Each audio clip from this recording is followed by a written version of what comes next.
Run it, baby. Ricky Cheese, baby. So, man, Sober October, another year. Holy, wow. So, welcome, guys. Thank you for coming on tonight. Jordan asked me if I would head this thing up, and I said, heck yeah, we did it last year. We're going to do it this year. All three of us are still here, so that's a good thing. Any day above Earth is a good day, right? Amen. So this is Sober October, guys. The Florida Wrestling Room likes to bring this to you. I've got really great guests, Jared Reber, Joe Lowe, wrestling guys like everybody out there. Joe, you started this thing with us just to kind of catch people up a little bit that may not know a lot about you. Just real quick, how did it all start, man? Well, a little back, wrestled Division I. Started in high school. Terrible. Ended up being coached by Coach Abden and Coach Troller, and being a state championship. Placed 32 in Greensboro. I got recognized. Got went on to wrestle for UNC Greensboro. First year, got my girlfriend pregnant. We had a lot. So wrestled 3 years in college. The only student on campus with a baby. And I'm wrestling guys like Tyron Woodley, Ben Askren, Jake Herbert, OG legend. Wow. And Elijah's in the corner watching me. Like he's in the stroller. Ever since then, and I drank it, man. Started as like social drinking, and in college, cause I'm trying to do both. I'm trying to win championships, and then on the weekend party, and then try and win championships, and then on the weekend party.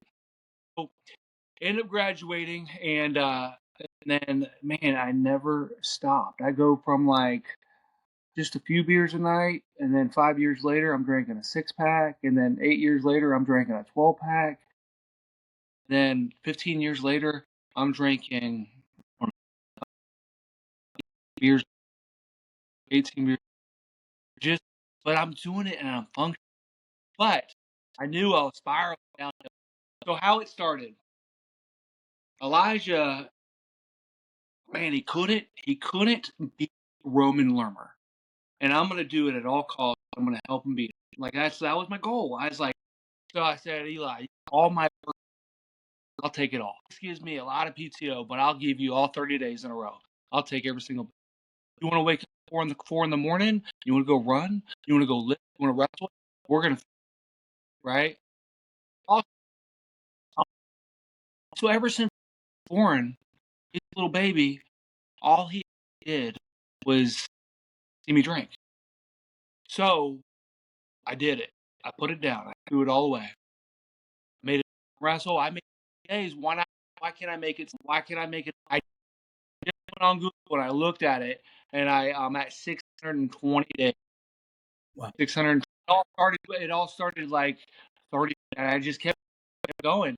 And here I am, 620 days. God bless you. Hey, your audio keeps going in and out really bad. Thank you, because I'm texting tech support, and I'm like, change my audio output. My speaker's going in and out. It's not me. He's breaking up. Okay. Why? I don't know. I have no idea.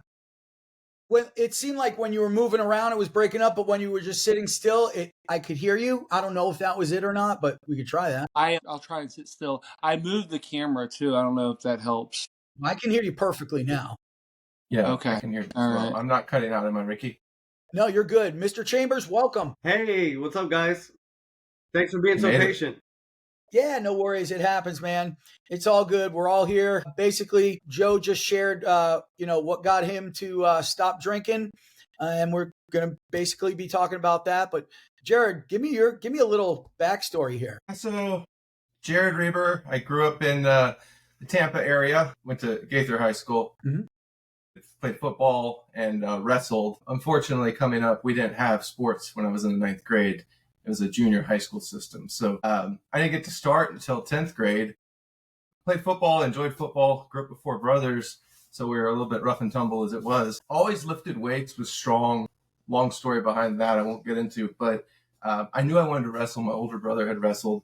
And I went out and, I was always a bit of a nerd, but also an athlete. And so I always liked the art and science of wrestling. And so when I went out to the team, I'd carry around a book and learn and study technique and learn as much as I could.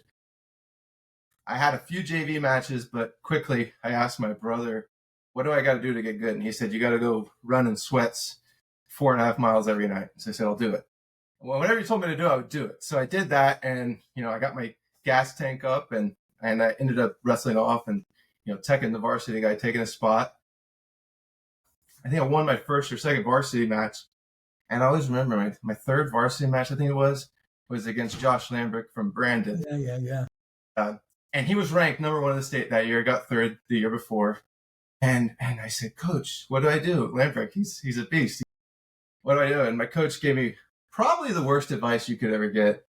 And he just said, just do your best. And I was like, that's terrible advice. Yeah. Give me some strategy here. Thanks. And I was so hyped. I went out and I take down against him and I said, I'm going to do it. And then he rolled me to my back and it ended up being a tech pin. The St. Pete Times Forum was there and they called video.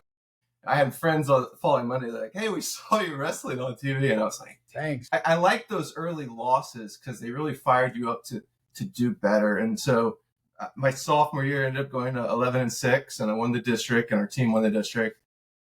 And I got my parents to agree to send me to the J. Robinson 28-day camp. So I went to that. Came back from that. Junior year, I went 29-3.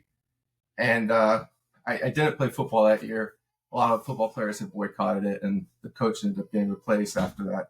But I won the district and the region in several big tournaments, including Ippolito. And then I got injured at States, decided to be smart, not wear a mouthpiece my first match. And the guy hit a switch and my tooth went through my lip and my coach pulled it off and I lost a close one, came back, pinned the guy in the second one, and then I lost another close one. Senior year, I wanted to go all the way. I made a lot of goals. And I did very well. I ended up going 35-1, won all the major tournaments, won Sunshine Open, won Ippolito, got OW at that. A lot of the big tournaments. Then I go up a takedown the entire year and just 2 reversals. Very defensive, and I wasn't like now I see all the guys teching everybody. I would tech a few guys; those were few and far between, but it was mostly pinning. And state finals, I was winning 3-1, got the only takedown. Then I had a stalling call, and takedowns were only 2 points back then. Then I got another stalling call, and then it was a double stalling call, so stalling on both of us. Damn. So he got 1 point by the first 2 stalling calls, and then he got another point by the double stalling call. So we went into overtime. And in overtime, the ref called double stalling again. And you're out. And the ref held up on his hands. I held the video, held 1 point on each, but he lost count. He was trying to force sudden death. And so it ended up being, he won 5-4. I was probably not the best sport. I wasn't a good runner-up in that situation. But I tell you, over time, I learned so much from that. And, I'm close with that gentleman now. And he actually came and watched my son at Stace this year. And that's so cool, man. Even offered him some tips. And so I was going to go on and wrestle in college. I had toured some, but I took advantage of my academic scholarships and stayed in state. I had a full ride academically. So it worked out that way. And then I had a son. So my son goes to McKeel. And I never wanted to kind of force him in that direction. So I kind of let him find it on his own. And then he came to me one day. He's like, Dad, they have a wrestling program. They have a club at school. You think I could do it? And he's like, and you used to do wrestling. Maybe you could help us. I was like, are you sure you want to do this? He's like, yeah, I absolutely want to do it. I'm like, all right. Well, if you really want to do it, I'll help. He did pretty well. He got 5th last year, and hopefully he'll make some history for his school. Now, for drinking, like I would categorize it under a broader category, and I think a lot of folks deal with different types of addictions, whether it's drinking, drugs, sleeping too much, poor eating habits, whatever it is. Everyone has something. I never got a DUI, never got in trouble with the law, never anything bad from drinking. But I would, even recently before I did it, I'd go out, run 5 miles. I'd finish my runs because I run a lot. I got a race in the morning. I'd drink a Gatorade, take a shower, and then I'd have 3 glasses of wine, maybe a beer or 2. Not tons, but if you look, that categorized for the definition of a heavy drinker. Yeah. And what I did is last year, because I know Joe, and I saw he did it, and I was like, well, I should give it up. And, my son had constantly said, Dad, give it up, give it up. And, I just said, you know what?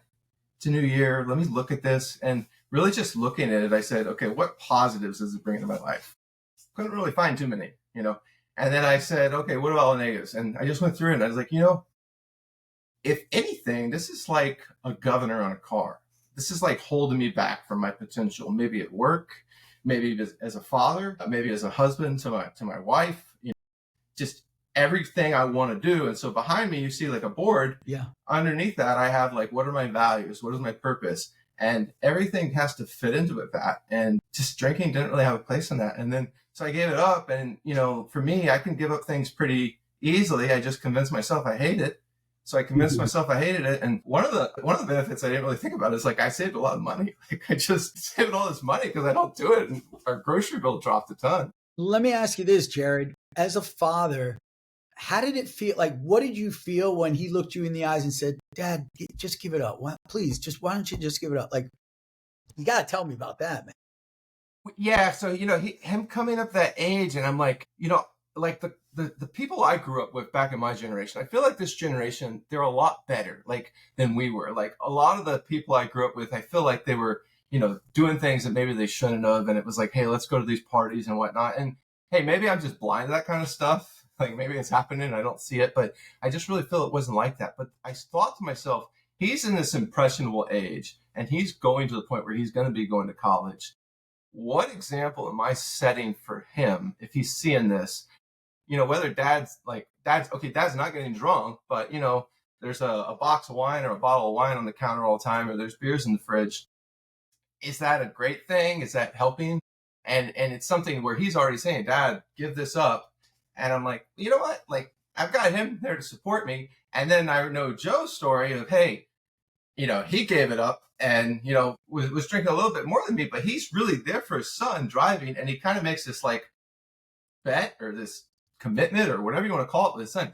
I'm going to give this up and I'm going to go all in and help you to deliver on your goal. I'm going to be your partner on it. And his son steps up and does that. And what does he deliver? He delivers the state championship. And so I said to myself, like, I don't want to look back. Like, I have up there, it's embrace the pain of discipline or embrace the pain of regret. Yeah. I'd rather embrace that discipline. Yeah. And have the accountability than look back and have any regret in life. Yeah. And think, hey, you know what? I did well, but was that as well as I could have done? Maybe I could have gone a little farther. And did this little thing hold me back? And was it worth it? And I didn't want to have it. Yeah, no, I get it. And going back to what you were saying about with Joe, tell me if you think this is true or false. I think there's no way in hell Eli wins a state title had you not stopped drinking and worked him out the way you did. What do you think?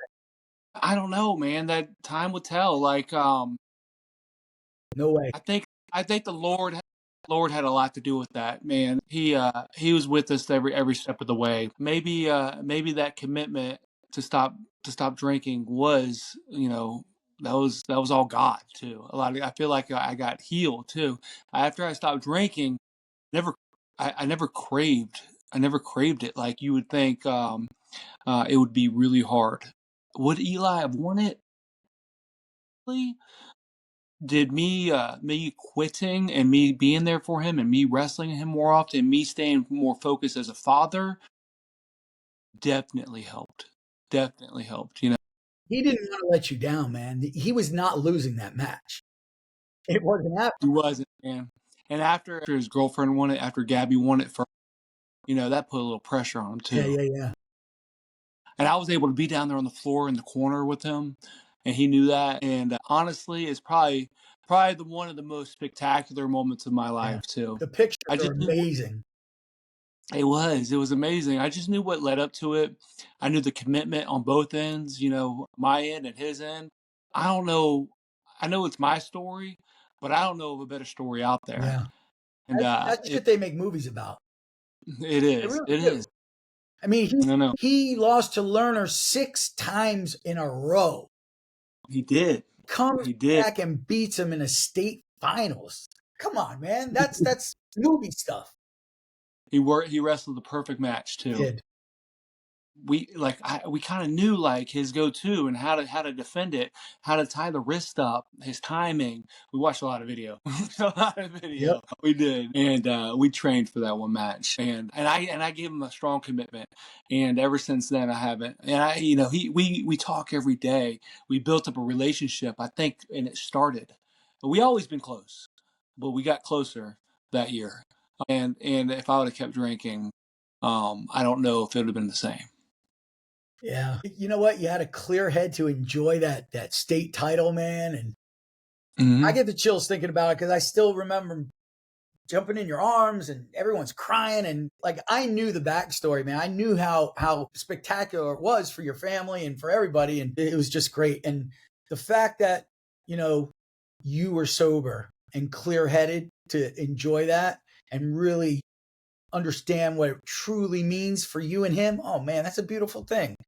It was so beautiful. It really was. Mr. Chambers, man, do you relate to any of this stuff? Yeah, definitely. First of all, I just want to say thank you guys for having me on here. Absolutely. It's definitely a pleasure to be on the Florida Wrestling Room. I've been following you guys for quite a while since I found you on Facebook. Thank you. Yeah, I remember last year when Joe had posted about this Sober October, it definitely resonated with me. And I remember reaching out to him, sharing something on Messenger, kind of keeping it a little bit more anonymous at the time. Just because you never know how people react to this sort of thing. Every once in a while, somebody, when I'm at school, will walk up and say, "Hey, coach, is this you?" And have a picture of me that I don't like to share too much that's on Facebook or on Google, for that matter, if you will. Because it doesn't take much to find out about people's past these days. You know what I mean? Absolutely. And so, yeah, I deal with that from time to time. And even my brother last year, he called me up and he said, "Hey, somebody at my school was asking me a question about you." And I'm like, well, they could ask me if they want because I'm an open book. It's like we can't really run from our past. We can only kind of, make the best we can do with it and try to help somebody out in the future from the things that we've went through and the things that we've experienced. I think that really that's what it is about being a coach. And like Jared was saying, and like you were mentioning with Joe, is that we're like role models to a lot of kids, not only just our children. I mean, I have a son as well. He doesn't wrestle, but he's a freshman in high school this year. He wants to be on the weightlifting team, and he wants to try out for basketball. And I did remind him that if you get cut from the basketball team, just remember you made the wrestling team. That's right. There's always a spot there for you, What school was that? I St. Cloud High School. Yeah, this is my 4th year coaching at St. Cloud High, where I also teach chemistry. And I heard Jared say that he's a little bit of a dork. That's why I flashed the chest shirt. There you go. I'm always in the chest. I run a little chess club at the school as well. I don't win much, but I do enjoy playing. Good. We'll have to catch a game sometime. I was in the chess club in high school, among others, but I was in the chess club. Otherwise, I would have been there. Yeah, it's fun sitting across the board and being able to whip up on them still a little bit whenever the back doesn't want to hang too much anymore. But every once in a while, I got to come out of retirement. I will. You know how that goes in the wrestling room. We're never too far away from a wrestling match. But yeah, it takes about 6 weeks to recover now from one match. Yeah, the truth. But yeah, man, definitely back to what I was saying.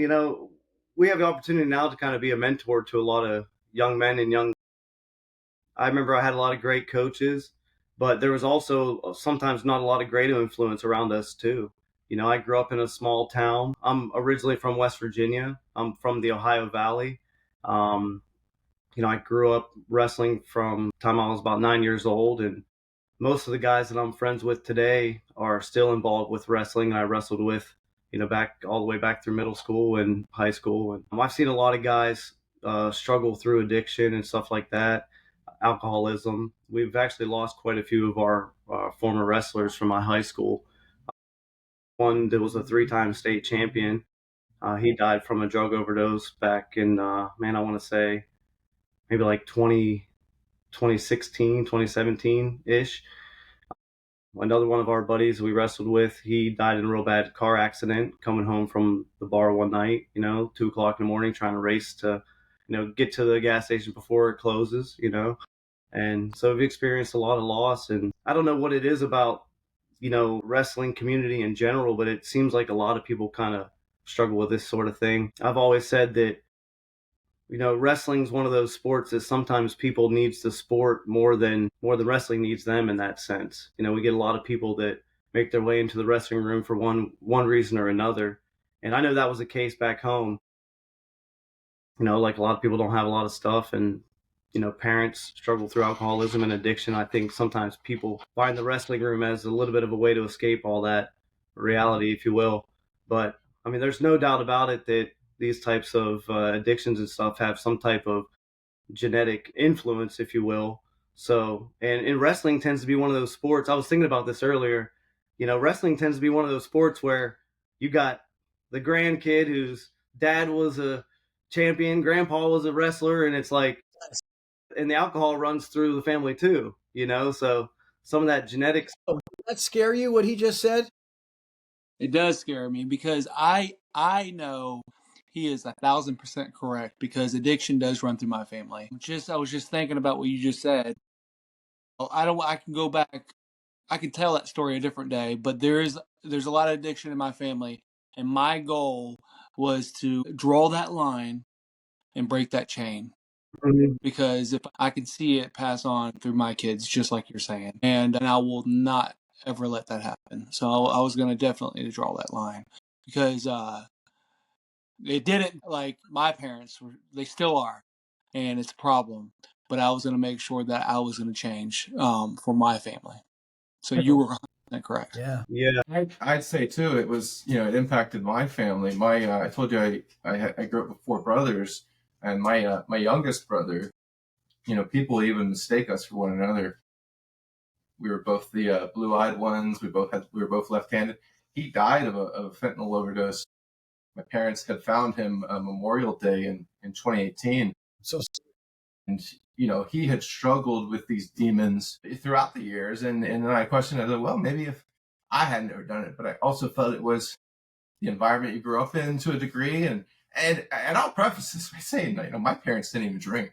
My parents, I mean, at the holidays, they might get like a bottle of white Zinfandel, and we would each get a glass, but that was it. They wouldn't drink at all. So it didn't come from them. I think it was just the people we saw around, and then other influences. But that's the crazy thing, and it's that broader topic of addiction.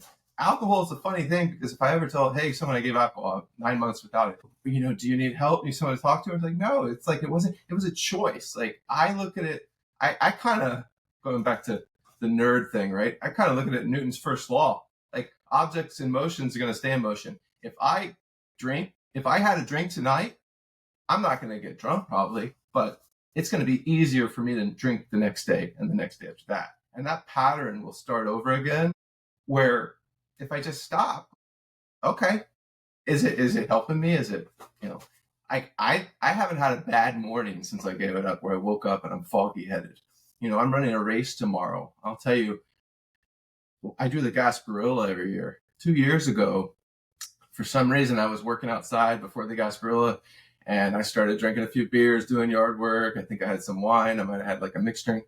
I woke up at 4 a.m. to get ready for that race, and I ended up just throwing up. I was like, I'm not going to be able to do it. I forced myself to do that race, and I ran it. And my running partner, who was a wrestler, he helped me along with it.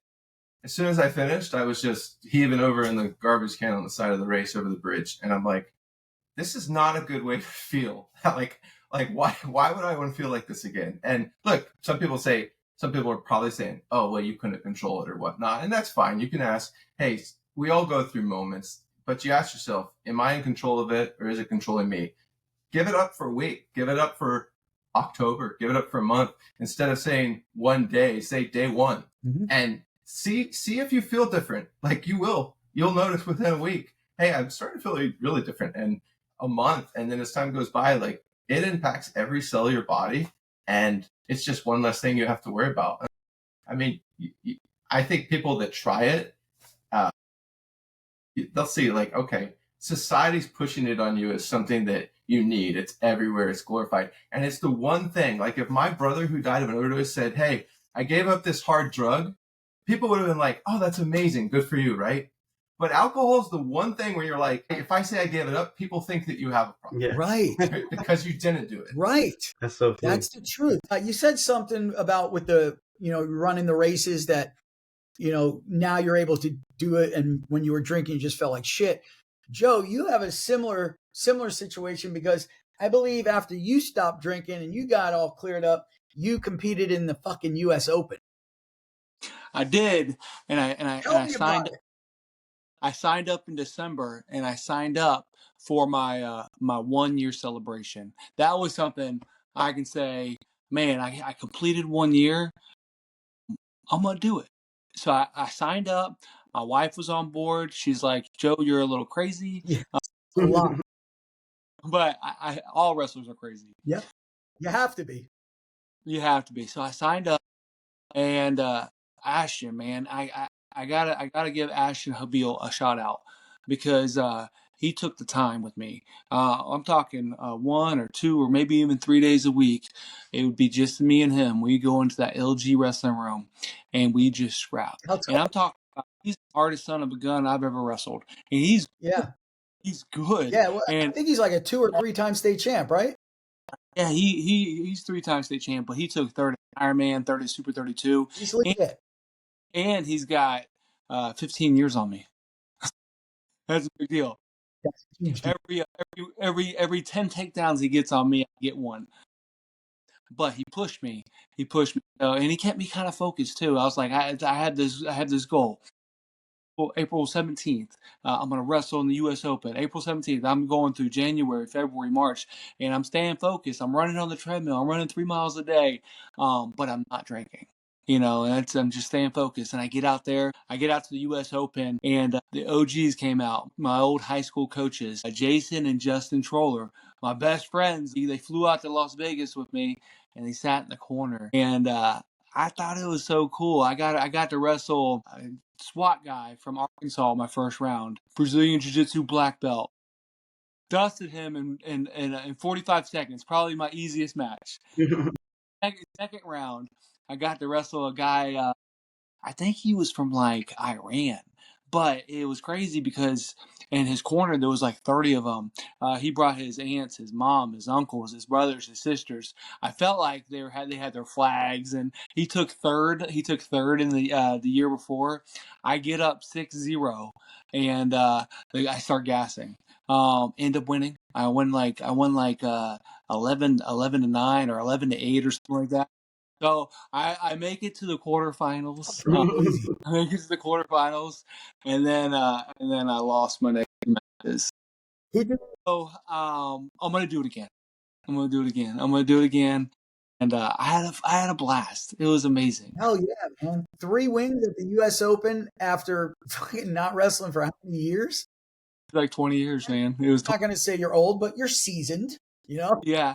So I did 2007, and that's me. Yeah. So I'm gonna do it again. I'm probably gonna do it again. I'm gonna be like Russ Ozark. I'm gonna do it until every year. Why not? He's a legend. I think Russ won 7 veteran world titles. Yeah. Right? 7? Yeah, Masters. Yeah. Unbelievable. That dude is like, and he still looks like he can go wrestle and beat somebody's ass. I'd be scared of Russ now. I wouldn't fuck with Russ. He was the one person who was able to help me after states to get ready for nationals. I would drive out to Brandon High School, and it was, look, I had size on him, probably strength, but it was like, I'm trying to get on him. I'm trying to do a shot that would work on any high school wrestler, and it was just. What year did you graduate? How'd that happen? What year did you graduate? 2000. 2000, okay.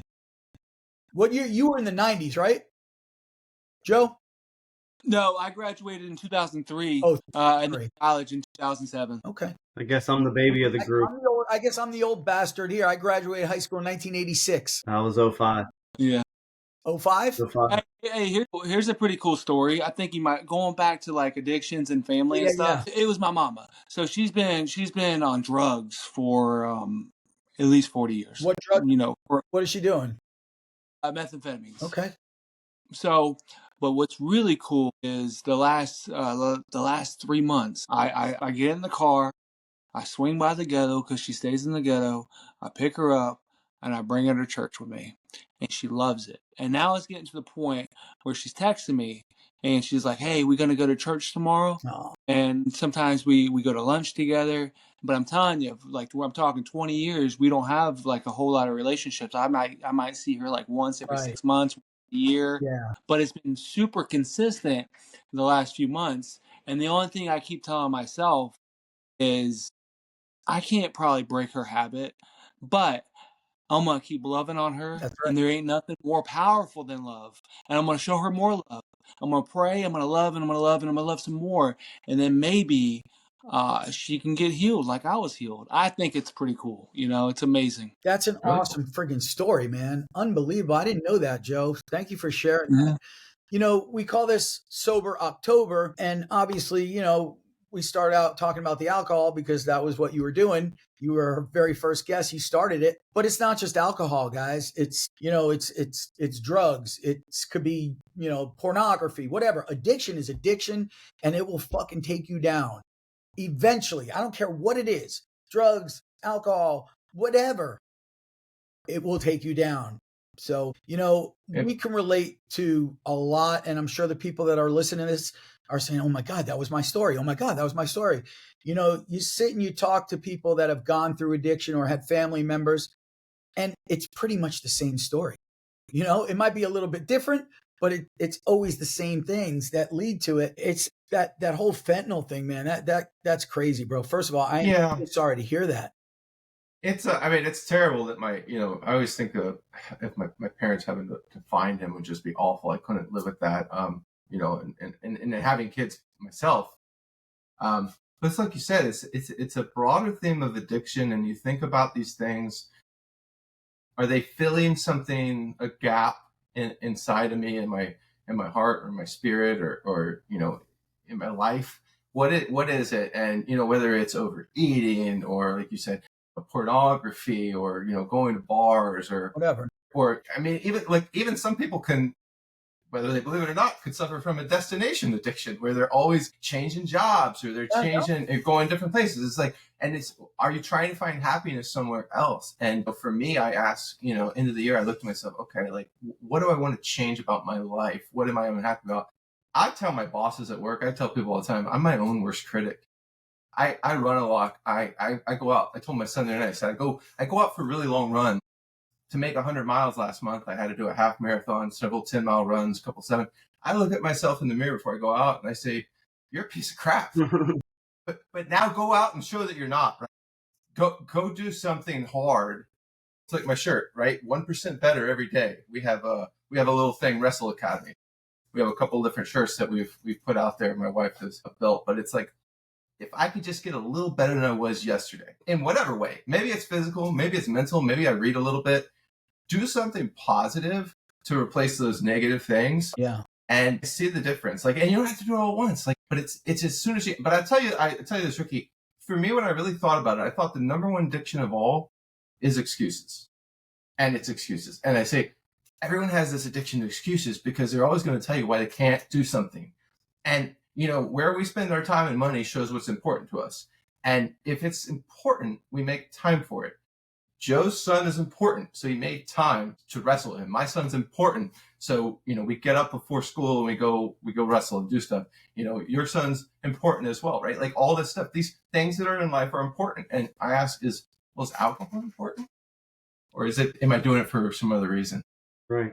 It's funny that you said that because, one of the things they talked a lot about with addiction is that it does kind of center on selfishness, right? It's like, like you were just saying, what's really important? Well, how much time do we put into these addictions and then take ourselves away from those things that are the supposedly most important things to us? And it's funny because even sometimes when people kind of get into recovery, that becomes an addiction in itself too. Now, yes, it does.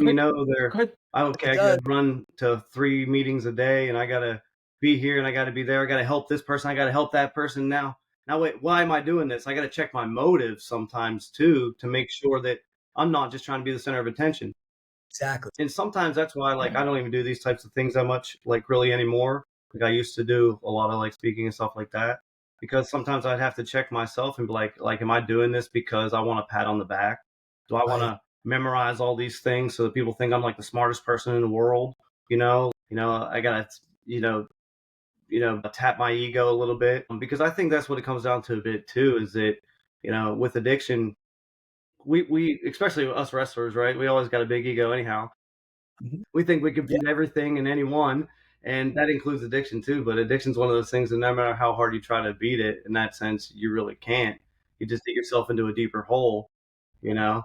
But yeah, I think that with addictions in general, they all kind of tap into the same parts of the brain. I think that's what a lot of studies are kind of showing now, is that whether you're addicted to gambling, like I grew up right next to the casino when I was a kid. My grandfather was a horse racing junkie. If we wanted to see my grandpa, my dad would put us in a car and we'd go down to the horse track. We'd go hang out with my grandpa, and my dad would give us money to place bets on the horses and stuff. Thank God I never got too much into gambling. Yeah. But it kind of taps into those same centers in the brain. It's like, what are we trying to escape? Myself, like when it comes to chess, I can play chess, 24 hours a day, 7 days a week. And then sometimes I'm like, why am I doing this? Am I doing this because I don't want to deal with the reality of whatever my current situation is, whether it's work or whatever I'm stressed out about? It's just another way of escaping. And really, I think that just whatever the substance is, you could just replace it with anything else. It's like you're feeding the same type of beast. And I knew a lot of people that would get that would be in and out of recovery, that their addiction would become the gym. They would be hooked on the gym for a few months until they fell off, until the gym wasn't enough anymore. Because like Jared mentioned, like, what are you trying to fill? It's like you're trying to stuff some void, filling all of your time with all of these things. But then not facing maybe the problems that you need to face, or not dealing with the things that are the most important in your life, and still running from those things. I find myself that I have to constantly kind of check, well, why am I really doing this? Even coming to the point of helping people sometimes, like, okay, well, am I just constantly going around helping everybody else, but not taking care of my own family? Because that can happen easily too. Yeah. Or I put so much time and energy into other people's kids as a coach and stuff. Another thing that I do is I teach GED at a county jail here. And it's like, all these are kind of helper roles, but what about if you're not taking care of business at home? Exactly. Yeah. You got to balance it, man. Definitely. Overcommitment, you can get overcommitted, and then that destroys the balance. That's not in your life. A lot. I've encountered, that recently, and just like you, like I was reluctant to agree to something like this. And, who's out there? Are they going to have good intentions, or say, I don't like that guy, I'm going to do something, I have no idea. I'm not saying the Florida wrestling community is like that at all, but you never know in this world, like the stuff that's been going on lately. But I also look at the other aspect of it, like you're saying, like, what if it could actually help somebody? Like, what, that's actually talking to me. Hey, you know what? Maybe I will write down the pros and cons of why I'm doing this thing. Right. And, hey, I could reach out to Joe or Jared, right? Or Ricky or Chambers here and say, hey, let's what worked for you? Or, like, what did you do when you had that temptation? Exactly. Like I tell you, like for me, I just convinced myself in my mind that I hate something. If I hate it, how can I do it? I used to do chewing tobacco. And before my son turned 7, we went on a Disney cruise. And he used to call it the yucky stuff. And he asked me to give it up. And I would quit it. Like I said, I quit it on a dime. I'd quit it, but then I'd go up to like my mom's side of the family was on a farm. We'd go up to the farm, ride 4-wheelers, throw some dips in, right? In high school, wrestlers would do it. Baseball players, soccer players would do it. But I would give it up. And, if you do it, no problem. That's fine. But I just thought to myself, okay, well, sometimes my gums will bleed. And, I don't know. I get sensitive around the gum line.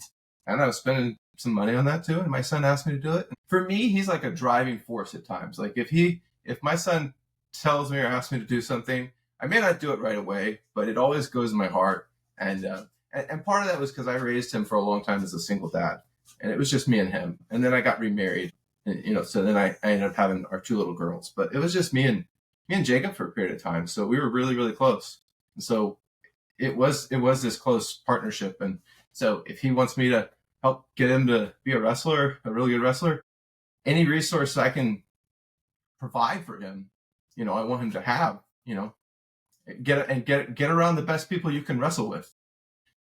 Like if you're around these people and these people are the right mindset and they're, feeding the gas tank and making you think right and challenge yourself and just letting you may be good, but there's always someone that's a little better out there. And have a little fear that, there's this guy, you don't know who he is, but he's out there doing an extra workout. He's out there working a little bit harder and he wants what you want. and he's going to take it from you. So you need to go out there and work a little bit hard. That's right. That's right. So yeah, I know you know this already, Jared. I know you know this, but I coach the youth wrestling at Lake Gibson, Oh, nice. and it's an awesome little feeder program for Lake Gibson. But every night when I coach them, at the end of practice, I get all 40 little eyeballs, and they're sitting there staring at me, and I kind of preach the same language every practice, and I'm like, hey, how do you get from good to elite? How do you turn that corner? And it's not cutting corners. You can't cut corners. If I talk to myself a lot when I wrestled, I talk to myself in my head. As the match goes on, the better I'm going to get. Third period, I'm going to shoot. I'm going to look for opportunities to score. I'm going to do whatever it takes. I'm out there running the track. That fourth lap, I'm going to push my. I always tell these guys that it doesn't just apply in wrestling. It applies to everything you do. You get up, you make your bed, you listen to your parents, you brush your teeth, you do everything. You never cut corners. By drinking alcohol, you're cutting corners. You can't do both. You can't go out and party and be a champion. You can't do both. And I tell these guys, and I plant that seed. I plant them when they're little, so when they hear Coach Joe, when they're 5 and I hear it, and they're 6 and they're 10, they're still going through that feeder program, and I'm speaking the same language to them all the time, praying that I plant those seeds. If Coach Joe says I can't drink alcohol, I can't do addictions, and you can't cut corners. You got to talk to yourself in the match. The longer the match gets, the better. And don't drink. And I'm hoping that with those little youth, those little eyeballs that I see every night, I'm hoping I'm planting those seeds and they grow up and they become state champions for Lake Gibson and they never drink. And that's my goal. That's awesome. Let me ask you this question real quick. If after that speech, if one of those kids ever came up to you and said, well, Coach Joe, that's not true. You said champions don't drink, but Conor McGregor was a champion. He drinks. Mm-hmm. What would you tell a kid like that? Like, what could you say? But just because you get some medals and you get on the top of that podium doesn't make you a champion. That's what I tell him, because I'm sure he's fighting some demons that you don't see. Just a couple. And he might come back home and he might be having a rough life at the house. Even though he's a bad son of a gun and he'll probably knock anybody out, doesn't make him a winner. It doesn't. So it's character that's more important. Absolutely. It's a lot more important. So just because he becomes that champion doesn't make him a champion in life. Absolutely. Yeah, I would say that it's that idea of being a champion. You could win everything, and that's not the champion mindset. The champion is the person who overcomes adversity, who picks themselves up. Something may not go your way; it's outside of your hands, but you pick yourself up and you learn from it. And for me, it took a long time after what happened to me in the state finals was, when you lose, don't lose the lesson, and don't be afraid to fail. I'm not afraid to fail. Like I build things at work that people are like, how the heck did you do it? Well, I figured out the 100 different ways that it didn't work. Right. And I'm so stubborn. I fail fast and I fail forward and I learn from it and I just keep trying. And I won't give up when anyone else would give up. And eventually, I call it like the Edison approach. Like, eventually, you're going to hit on what works. And so just like Joe, I give myself those self-talks. Sometimes my daughters think I'm a little crazy. Daddy, who are you talking to? Just talking to me. But it is like you give yourself these self-talks. And, like if I'm on a run, I'm tired. I'm like, don't give up, you son of a bitch. Like, push yourself harder. And you do, like, get mad. I get mad at myself. I try to tell my son, you got to get a little bit of a chip on your shoulder. Because you go out there and you harness that energy and that can help drive you to be better. I'm not telling you to be crazy and angry and out of control, but using that to help drive you, that can really help you sometimes, especially if you're wrestling, right? Or in life, like I've had projects and I've had to stay up and work all through the night and I'll do it and I'll complete the project. And you know what? When you complete something you set your mind up to do, there's nothing that feels better than that. Like you can't get that feeling from any sort of substance. You just can't. Like when Eli won states, that feeling that Joe had and Eli had, you can't get that feeling. Nope. You just can't. Nope. I know that because my kid won a state title in 2017, and it was I tell everyone, it was one of the greatest moments of my life.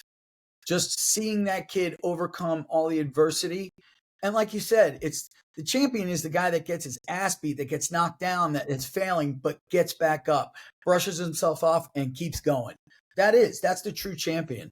And the feeling that I got, not from him winning a state title, no, I'm lying. It was from him winning a state title, but also all the adversity that he overcame to get to where he was. It was just beautiful. And like very few people in that arena know that win was so much bigger than a state title for our family. It meant so many different things than just winning a state title. It was unbelievable. So I can relate to all of it. Before we wrap this up, because Jordan told me not to go over 40 minutes and I'm at 49. I want to give you guys a chance to just tell me, how great life has gotten for you guys since you don't do anything like that anymore. Well, if you don't mind, I'll go first. Because Yeah, go ahead. I'm actually pretty excited. Within the next week, it'll be 10 years since I've had a drink. Congrats. It hasn't been perfect along the way. I've had ups and downs, like life throws at you. So that's one kind of misconception. People always think that just because you get sobered up that, everything is rainbows and butterflies, as to say, but it's not like that. We definitely deal with adversity. I mean, over the past 10 years, I've been able to become a teacher. I would have never been able to do that because I had to put all my issues with the law and stuff behind me and, make a lot of changes. But that gave me a position to get back to wrestling. And what I think is the most amazing is that it still sounds like wrestling is like the driving force behind all of our stories. It's like, I can't wait to get back to practice on Monday and season's about to start. I get to be with a group of young men and young women that are probably going to face some of the struggles that I faced. And, I'm very honest with people too. Like Jared, I think either Jared or Joe was sharing that. Oh, no, it was Joe that was sharing about the young kids and kind of telling them the truth. You can't be a champion if you do this. I do the same thing with my chemistry students. And sometimes people will say that I'm kind of crazy for doing it, but I'm very honest because I also lost my cousin when she was 19 years old to a fentanyl overdose. And I'll be doing my little I'm kind of like that crazy mad scientist in class, doing all the chemical reactions and stuff. And I'll pull out, right before I make the little powder blow up, I'll pull out a little bit right on the end of a little spatula, and I'll say, this much right here can kill you.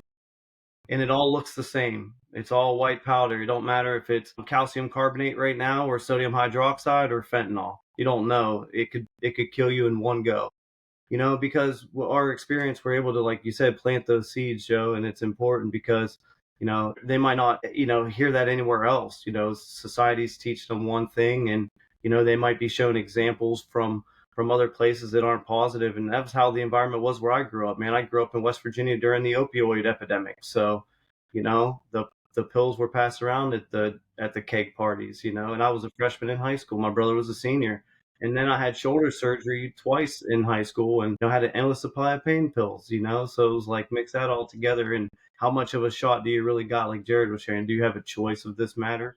Not when you're 15 and you're the freshman at the party. You ain't got much choice of anything. But, just to kind of finish up, it's allowed me to actually, like I was sharing earlier, I get to teach GED. I do that twice a night at the county jail. And really the reason I do that is because it's a way that I can give back. And trust me, there's times when I'm glad that, Jared, I'm not the only person talking to myself in the shower, beating my head against the wall saying, suck it up, quit being a little bitch. You just got a dislocated rib. You're going to be fine at practice. You'll be fine. Just suck it up. Quit being a pansy. Like my coaches will be yelling at me. So I'm glad to hear I'm not the only one talking to myself because that makes me feel better. But yeah, if I wouldn't have quit drinking, then none of that stuff would be possible. I wouldn't be able to have the impact with people that I do today. And I wouldn't be connected to wrestling, which, wrestling really becomes a part of who you are. That's what's so special about this sport. So it's an honor and a privilege to still be connected to wrestling after all these years. When I've been told twice by doctors, you'll never wrestle again. But that's not a wrestler mentality, which can be detrimental when it comes to trying to quit things like alcohol. Yeah, absolutely. We don't know how to quit. It's not, we're not wired that way. Reber, talk to me, man. What's the best thing that's happened to you? Yeah, I'd say like there's been a whole flurry of it. And, I looked at myself in the last year. I wanted to make changes. And, my wife has made a ton of changes as well. We looked at it and I said, I didn't like, we have a full length mirror in our bedroom. And I looked at myself in jeans and look at you, you piece of shit. Is that what you want to do? Is this the legacy you're going to leave? Right. And I just made a list. I'm like, you're going to change this, you're going to do this. And you're not going to care. You're not going to be a people pleaser. You're not going to seek to, who cares what anybody else thinks? You do what you know you need to do. And, like results will shut people up, and if they're not on your side, you're going to see really quickly they're not on your side.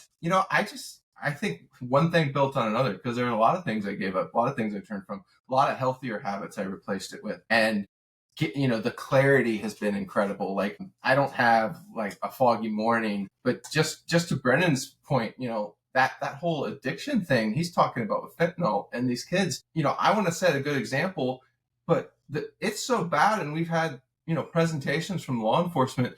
This epidemic in our society is they're putting this stuff in pills, and they're counterfeit pills, and nobody knows the difference. They think maybe they're taking an Adderall or something else, and they take one pill and it can kill them. And just if we can make a difference in these young kids early, whether it's our own kids or the kids that we're around, and be a positive influence and say, hey, you know what? You don't need to make mistakes. You could learn from mine or somebody else's. I feel like that's a big thing for us. Like, that's a huge opportunity, influencing the youth. And like Joe's doing, give them that speech, give them that self-talk, because this is all healthy stuff to help them be better. And it's just like I said, 1% better every day. I want to look this up. How can I do better? How can I be better than I was yesterday? In a lot of different ways. And so just want to thank you for having me on here. Well, thank you guys, man. Thank you for coming on. Thank you for getting vulnerable. Thank you for sharing. I mean, listen, last year it was Joe talking, and this year we got you two guys. You reached out to Joe. I mean, that's what it's about, man. And like I said earlier, it doesn't matter what the addiction is, guys. Addiction is addiction. One of my addictions, one of them was food, man. And that's legit. That's a real addiction, that to the point where at 5'6", I ate myself to 307 pounds. I'll tell a story, and this might resonate with some people. At 307 pounds and 5'6", I'm going to say it, I was a disgusting, fat, sloppy bastard. It was gross. And I didn't care. I just kept eating and eating and eating, and it made me feel better. All the pain I felt from other things and childhood trauma, that's how I got rid of it. With food, it's the same as alcohol was for somebody else or drugs were for somebody else. And I just couldn't stop. I would keep eating. So it's the night before the state finals, and I'm in my room by myself, and I'm nervous because my kid's going to be in the state finals, and it's his senior year, and he's placed 3 times, but he's never won it. And this is it. There's no more shots. And I'm nervous. And what do? I eat. Man, that night I ordered a large meat lovers pizza, ate the whole thing by myself, a bottle of like a liter bottle of Coke or 2-liter bottle of Coke, whacked that down, garlic knots, and then I was eating candy and shit. It was to the point where at the state tournament, that addiction robbed me of being able to sit in my son's corner, or him jumping into my arms, or even being able to dress nice for that night. I would have loved to wear a suit or whatever. I was so fat. I had the fat guy stretchy shorts and the wrestling t-shirt that was the only thing that fit me.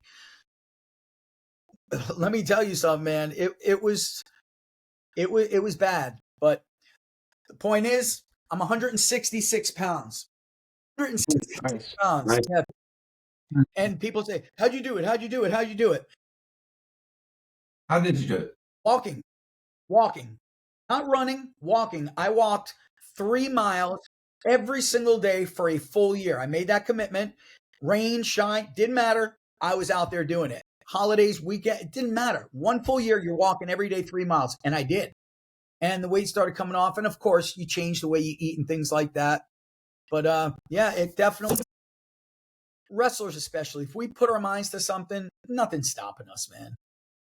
We are what we do repeatedly, Yeah. right? And it's, I said it goes back to that Newton's first law, right? That object in motion, it builds momentum, good or bad, until it's acted on by some other force. And so that other force could be you saying, enough is enough with this, whether it's eating, going out every night and staying out late, whatever it is, you want to make a change in your life, you can make that change. You just got to decide, and you do it for you or you do it for your family. And there's it's nothing but positive. Exactly. Joe, we're going to end with you, man. You started it. You're going to end it. What's the best thing All to right. happen? 620 days. God bless you. It's been awesome. I did a lot, man. I got inducted into the Hall of Fame at UNC Greensboro. I got to get up there and have and say a 10-minute speech in front of 1,000 people, and I was so nervous. I killed it though, man. Hell yeah. I killed it. US Open. What I look forward to now is getting in that room and wrestling with Isaac Lowe. Yes, sir. And I do it all. And we get in there and we grind. I'm teaching him like how to move his feet, how to create opportunities. I'm teaching him how to wrestle, man. And so is Walker, and so is the team. And I just like the camaraderie, and I like going in there and grinding with Tatanka's boy, Jeremiah. And I look forward to it. And like Jared said, I lost the brain fog. I wake up clear. I wake up early. I'm focused. A lot of people probably perceived, Joe, you got it all together. And I don't. I'm still a work in progress. I did quit drinking. I'm still a work in progress. I still got things I got to fix on myself. I'm still trying to get closer to Jesus, and I will always be a work in progress. The one thing that I think that I want to leave forever is my legacy is I want to be the most amazing family man I can possibly be. Perfect. And I want to be the best father I can possibly be. Like we all go to work to make money, and we create those memories that they'll never forget, because one day we're gonna die. Mm-hmm. And I want to be that amazing father, that amazing family man that didn't drink, that my kids will always remember. Hey, do you remember when Dad took us to that tournament over in Kissimmee, and they didn't have no air, but he was always there. And I want to make sure that my kids know that I'm always there, and that I did not include alcohol in those memories. That's what I want to be known for, is my legacy as a family man. So life has been good. That's friggin' beautiful, man. Well, guys, I thank each and every one of you. I really do appreciate the openness, the candidness, the vulnerability. It's not easy to talk about. It's a tough subject, especially when we've lost loved ones and knowing that we've hurt people ourselves through our addictions. But the good news is we're all here. We're all alive. We're all doing good. And everybody out there listening, you can be doing the same. Reach out to anybody if you're struggling with any kind of addiction. Somebody will listen to you. Reach out. If you're in the wrestling community, reach out to me, man. I don't care what your addiction is. I can relate to it. Trust me. It's either I've done it, or I have a family member that did, or a very good friend that did. So trust me, I can relate, and I can tell you there is hope. So I appreciate it, guys. Have a great night. Thank you. Before you actually shut it down, give me a couple of seconds, because I want to make sure that everybody has loaded up so they're not left out. So I'm going to stop the recording now. Hey guys, thanks for listening. And remember, keep on grinding for greatness.